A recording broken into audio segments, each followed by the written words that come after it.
बिस्मिल्लाहिर्रहमानिर्रहीम अस्सलाम वालेकुम।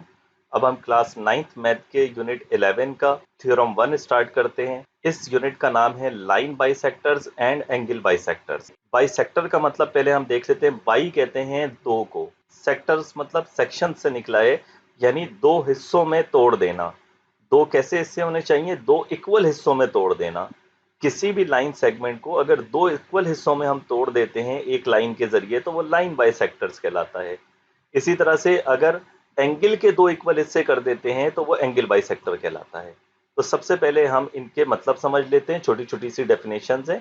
उसके बाद क्योंकि 6 थ्योरम्स हैं इस यूनिट में और 6 के 6 थ्योरम्स इसी बात से मुताल्लिक हैं। तो सबसे पहला आइडिया हम देख लेते हैं बाइसेक्टर क्या होता है। तो बाइसेक्टर किसी भी सेगमेंट के हम दो सेक्शन करते हैं, क्योंकि लाइन के तो दो सेक्शन हो ही नहीं सकते, इन्फिनिटी पे जाती है। इसी तरह रे भी इन्फिनिटी पे जा रही होती है एक साइड पर, उसके भी सेक्शन नहीं हो सकते। तो दो इक्वल सेक्शन सिर्फ लाइन सेगमेंट के हो सकते हैं। तो मैं एक लाइन सेगमेंट बना लेता हूँ। ये दो पॉइंट्स हैं ए बी के दरमियान। एक लाइन सेगमेंट हमने बना दिया जिसकी लेंथ 8 है। ये लेंथ ज्यादा भी हो सकती है, कम भी हो सकती है, कितनी भी लेंथ हो सकती है। ये बस एक लाइन सेगमेंट होना चाहिए। अब ये लाइन सेगमेंट है तो इसके हम दो इक्वल सेक्शंस कर सकते हैं। दो इक्वल सेक्शंस जब ही होंगे इसके, जब बिल्कुल मिड से मैं इसको कट करूं, बिल्कुल मिड पॉइंट से। तो इधर मैं एक बिल्कुल इसके मिड में एक पॉइंट बना देता हूं जिसको हम नाम भी इसी तरह दे देते हैं मिड पॉइंट। इसको मैंने नाम दिया ओ। ये एक मिड पॉइंट है। जो 8 लेंथ थी उसको इसने दो इक्वल हिस्सों में तोड़ दिया, 4 और 4। अब इसका नाम हमने किस तरह दिया है? क्योंकि मिड पॉइंट को नाम ओ दिया है तो ये ओ ए 4 के बराबर आ गया और ओ बी 4 के बराबर आ गया। अगर ए बी की पूरी बात करूंगा तो वो 8 के बराबर होगा। अब इस मिड पॉइंट से अगर कोई भी लाइन, रे या खुद लाइन सेगमेंट इस मिड पॉइंट से कट करता है इस लाइन सेगमेंट को, तो वो एक बाइसेक्टर कहलाता है। यकीनन इस लाइन ने दो इक्वल सेक्शंस में तोड़ा है इसको, क्योंकि इसने मिड पॉइंट से इसको कट किया है लाइन सेगमेंट को। तो ये एक बाइसेक्टर कहलाएगा। अभी देखें ये किस डायरेक्शन में मौजूद है, 57.85 डिग्री।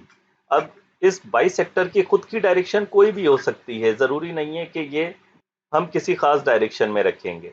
ये कोई भी डायरेक्शन हो सकती है। बस खास बात इसमें क्या है कि इसने मिड पॉइंट से कट किया है इस लाइन सेगमेंट को, तो दो इक्वल सेक्शन में तो तोड़ दिया इसने।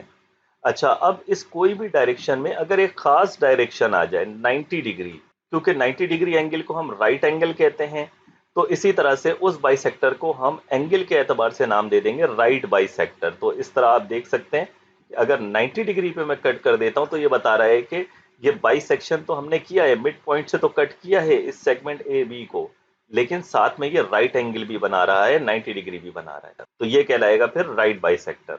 इसके बाद अब हम एंगल बाइसेक्टर की बात करते हैं। एंगल बाइसेक्टर के लिए मुझे एक एंगल चाहिए। तो एक एंगल के लिए दो रेस चाहिए होती हैं। तो ये ओ बी और ओ ए, ये दो रेस हैं। या किसी भी दो चीज़ों के दरमियान अगर कोई भी एंगल बन रहा है, अभी आप एंगल देखें इसका 50.03 डिग्री है, ये कोई भी एंगल हो सकता है।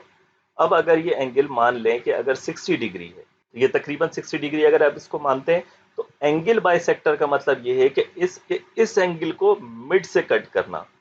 अब वो मिड से हम लाइन, लाइन सेगमेंट या रे, किसी भी चीज के जरिए हम कट कर सकते हैं।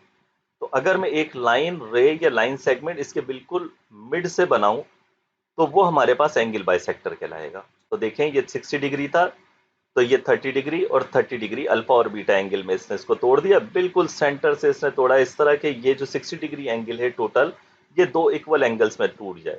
तो इक्वल दो एंगल्स में टूटना तो बाइसेक्शन हो गया, और एंगल को टूटना तो एंगल बाइसेक्टर हो गया। इसको हम कहते हैं एंगल बाइसेक्टर। अब जो हमने राइट बाइसेक्टर सीखा था उसी पर हमारा पहला थ्योरम है। तो नेक्स्ट वीडियो में हम थ्योरम 1 स्टार्ट करते हैं। तो होप कि आपको ये आसान से आइडिया समझ आया होगा। नेक्स्ट वीडियो में थ्योरम 1 के साथ आपसे मुलाकात होती है। तब तक के लिए अल्लाह हाफिज।